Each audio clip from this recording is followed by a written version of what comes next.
आज तक लोग यही सोचकर परमेश्वर के आने का अंदाजा लगाते रहे हैं कि जब भूकंप होंगे, जब महामारियां फैलेंगी, जब सूर्य अंधियारा हो जाएगा, जब चांद रक्त सा लाल हो जाएगा, तब परमेश्वर आ जाएंगे। पर लोगों ने इस आयत की ओर बहुत कम ध्यान दिया है, जिसमें प्रभु यीशु ने कहा कि जब पूरे इजराइल में सुसमाचार फैल जाएगा तब मैं आ जाऊंगा। मत्ती अध्याय 10 में जब प्रभु यीशु अपने 12 चेलों को इजराइल के नगरों में सुसमाचार प्रचार करने के लिए भेज रहे थे, तो उन्होंने एक बहुत ही अद्भुत बात कही। मत्ती 10 उसकी 23 आयत में यीशु ने कहा, जब वे तुम्हें एक नगर में सताएं तो दूसरे को भाग जाना। मैं तुमसे सच कहता हूँ कि तुम इजराइल के सब नगरों में ना फिर चुकोगे कि मनुष्य का पुत्र आ जाएगा। यीशु मसीह ने कहा कि जब तुम पूरे इजराइल में प्रचार कर चुके होगे तो मैं धरती पर वापस आ जाऊंगा।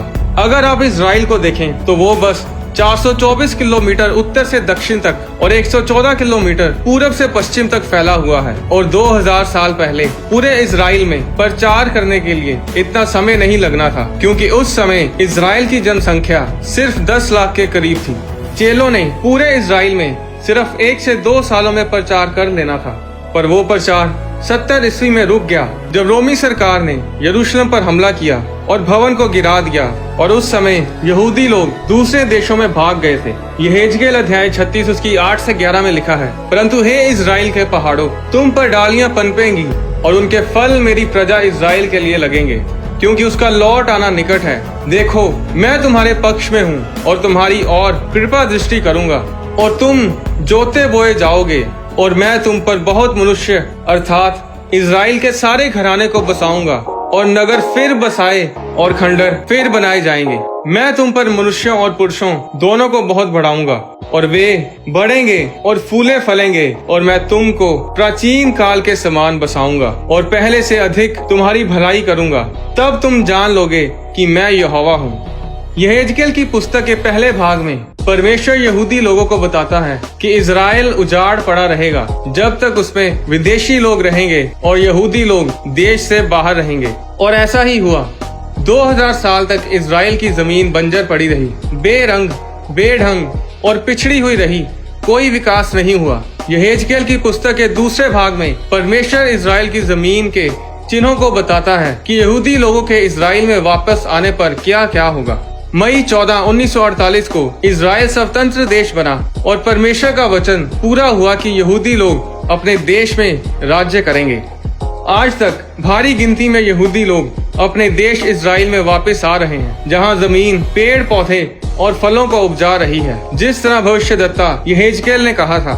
आज इजराइल को दुनिया की टेक कैपिटल भी बोला जाता है। सबसे ज्यादा साइंटिस्ट और टेक्नीशियंस इजराइल में हैं। मिलिट्री पावर में भी इजराइल सबसे आगे है, क्योंकि परमेश्वर का वचन, परमेश्वर की आशीषें इजराइल के ऊपर हैं। इजराइल को अपनी प्रार्थनाओं में याद रखें। यशायाह अध्याय 43 उसकी 5 और 6 आयत में लिखा है, मत डर, क्योंकि मैं तेरे साथ हूँ। मैं तेरे वंश को पूरब से लेके आऊंगा और पश्चिम से भी इकट्ठा करूंगा। मैं उत्तर से कहूंगा दे दे, और दक्षिण से कि रोक मत रख। मेरे पुत्रों को दूर से और मेरी पुत्रियों को पृथ्वी के छोर से ले आओ।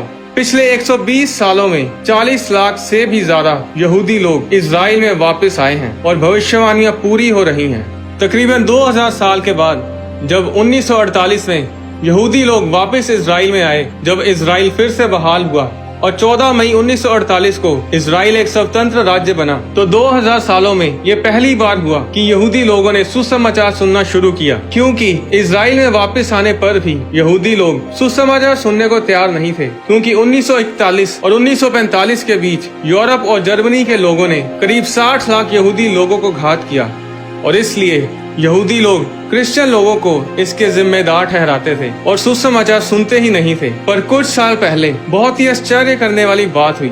यहूदी लोगों ने अपने दिलों को खोलकर यीशु मसीह के सुसमाचार को सुनना शुरू किया, क्योंकि उन्होंने देखा कि असली क्रिश्चियंस उन्हें प्यार करते हैं। असली क्रिश्चियंस उन लोगों में से नहीं थे जिन्होंने यहूदियों को घात किया था।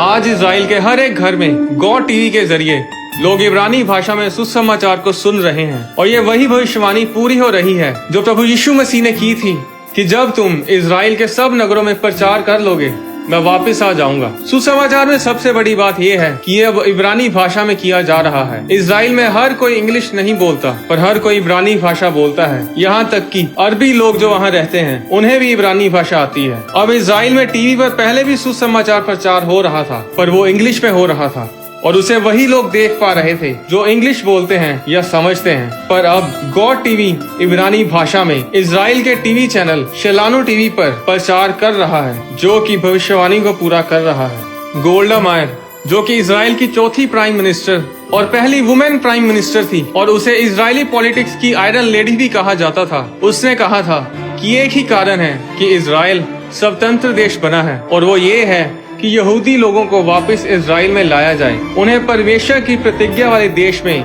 वापस लाया जाए। आने वाले कुछ सालों में इजराइल बचाया जाएगा, पूरा देश यीशु मसीह को उद्धारकर्ता ग्रहण करेगा और तब परमेश्वर आ जाएंगे। अपने परिवार, अपने दोस्तों और रिश्तेदारों को बताएं कि यीशु मसीह आ रहे हैं। बाइबल में परमेश्वर ने कहा कि अंत के दिनों में मैं अपना आत्मा सब मनुष्यों पर उंडेलूंगा। तुम्हारे बेटे और तुम्हारी बेटियां भविष्यवाणियां करेंगी और तुम्हारे जवान दर्शन देखेंगे और तुम्हारे पुरनिये स्वप्न देखेंगे। वरन मैं अपने दास और अपनी दासियों पर भी उन दिनों में अपने आत्मा में से उंडेलूंगा और वे भविष्यवाणी करेंगे। और मैं ऊपर आकाश में अद्भुत काम और नीचे धरती पर चिन्ह अर्थात लहू और आग और धुएं का बादल दिखाऊंगा। प्रभु के महान और तेजस्वी दिन के आने से पहले सूर्य अंधेरा और चांद लहू सा हो जाएगा और जो भी प्रभु का नाम लेगा वही उद्धार पाएगा। एक अविश्वासी भी बता सकता है कि दुनिया में कुछ तो अजीब हो रहा है, कुछ तो होने वाला है, पर हम जो परमेश्वर के बच्चे हैं, हम अंधेरे में नहीं हैं, हम ज्योति में हैं। और यही समय है लोगों को बताने का कि तैयार हो जाओ, यीशु मसीह आ रहे हैं, परमेश्वर का आगमन बहुत निकट है। यही समय है तैयारी करने का, अपने पापों से तौबा करने का और परमेश्वर में बढ़ने का। अगर आप तैयार नहीं हैं परमेश्वर के साथ जाने के लिए तो तैयार हो जाएं। पकड़ ले अपनी बाइबल को, आ जाए अपने घुटनों पर, उपवास में, प्रार्थना सभाओं में। ये टेक्नोलॉजी, ये इंटरनेट, ये सोशल मीडिया परमेश्वर ने ऐसे समय के लिए ही दिया है और ये क्रिश्चियन लोगों के कारण ही परमेश्वर ने क्रिश्चियन लोगों को ही दिया है, ताकि लोग परमेश्वर के वचन से जुड़े रहें, प्रार्थना सभाओं में शामिल रहें, परमेश्वर के वचन को उसके दासों से सुन सकें। अगर यीशु मसीह ने कहा कि स्वर्गदूत भी नहीं जानते कि किस दिन यीशु मसीह धरती पर आएंगे, यहाँ तक कि यीशु मसीह भी नहीं जानते कि वो कब आ रहे हैं, तो बंद करो उन वीडियोस को देखना, उन किताबों को पढ़ना जो ये बताते हैं कि यीशु मसीह किस दिन आएंगे। पर यीशु मसीह ने हमें चिन्ह दिए हैं जिनसे हमें ये पता चलेगा कि यीशु मसीह के आने का दिन निकट है। मत्ती अध्याय 24 उसकी 32 आयत में यीशु ने कहा कि अंजीर के पेड़ की डाली जब कोमल हो जाती और पत्ते निकलने लगते हैं तो तुम जान लेते हो कि ग्रीष्म काल निकट है। इसी रीति से जब तुम इन सब बातों को देखो तो जान लो कि वह निकट है, वरन द्वार ही पर है। पास्टर बेनिहिन, जो कि एक बहुत अभिषिक्त परमेश्वर के दास हैं, उन्होंने एक वीडियो में ये दावा किया है कि हो सकता है कि प्रभु यीशु मसीह 2048 से पहले ही अपनी कलीसिया को लेने आए। पास्टर बेनिहिन ने कहा कि मैं उस घड़ी, उस दिन के बारे में नहीं बता रहा, क्योंकि उस दिन और उस घड़ी के बारे कोई नहीं जानता। बाइबल में चेले भी इसी बात को लेकर बहुत उत्साहित रहते थे और प्रभु यीशु से उस दिन के बारे में पूछते थे, पर प्रभु यीशु ने कहा कि उस दिन, उस घड़ी के बारे परमेश्वर पिता के अलावा कोई नहीं जानता। 1 थिस्सलुनीकियों अध्याय 5 उसकी 2 में लिखा है कि जैसे रात को चोर आता है वैसे ही प्रभु का दिन आने वाला है, जब लोग कहते होंगे कुशल है और कुछ भय नहीं, तो उन पर एकाएक विनाश आ पड़ेगा, जिस तरह गर्भवती पर पीड़ा, और वे किसी रीति से ना बचेंगे। पर हे भाइयों, तुम तो अंधकार में नहीं हो कि वह दिन तुम पर चोर के समान आ पड़े, क्योंकि तुम सब ज्योति की संतान और दिन की संतान हो। हम ना रात के हैं ना अंधेरे के हैं, इसलिए हम दूसरों के समान सोते ना रहें, पर जागते और सावधान रहें। 1 थिस्सलुनीकियों अध्याय 4 उसके 16 में लिखा, क्योंकि प्रभु आप ही स्वर्ग से उतरेगा, उस समय ललकार और प्रधान दूत का शब्द सुनाई देगा और परमेश्वर की तुरी फूंकी जाएगी और जो मसीह में मरे हैं वे पहले जी उठेंगे। तब हम जो जीवित और बचे रहेंगे उनके साथ बादलों पर उठा लिए जाएंगे कि हवा में प्रभु से मिलें और इस रीति से हम सदा प्रभु के साथ रहेंगे।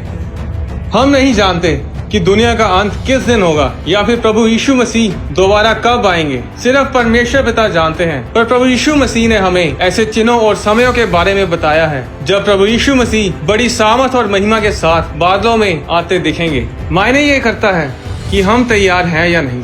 अगर परमेश्वर कल आ जाए 1 साल बाद आ जाए या फिर 20 साल बाद आ जाए, तो क्या हम यहीं धरती पर रहना चाहेंगे या फिर परमेश्वर के साथ स्वर्ग में जाना चाहेंगे? या फिर अगर हम उस दिन को देखने तक जीवित ना भी रहें, तो क्या हम मरने के बाद स्वर्ग में जाना चाहते हैं या फिर नर्क में, जहाँ रोना और दांतों का पीसना है? चाहे जो भी हो, हम परमेश्वर के साथ तभी उठा लिए जाएंगे अगर हम परमेश्वर के साथ वफादार हैं। मरने के बाद हम स्वर्ग में तभी जाएंगे अगर हम वफादार हैं, अगर हम प्रभु यीशु मसीह को अपना उद्धारकर्ता ग्रहण किए हुए हैं।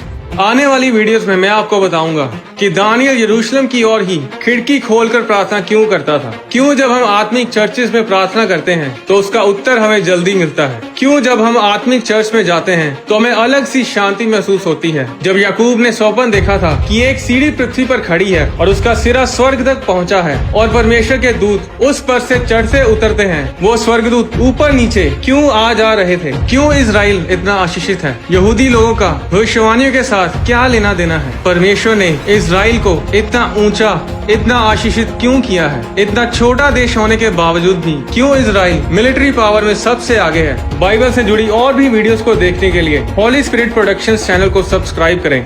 परमेश्वर आपको आशीष दे।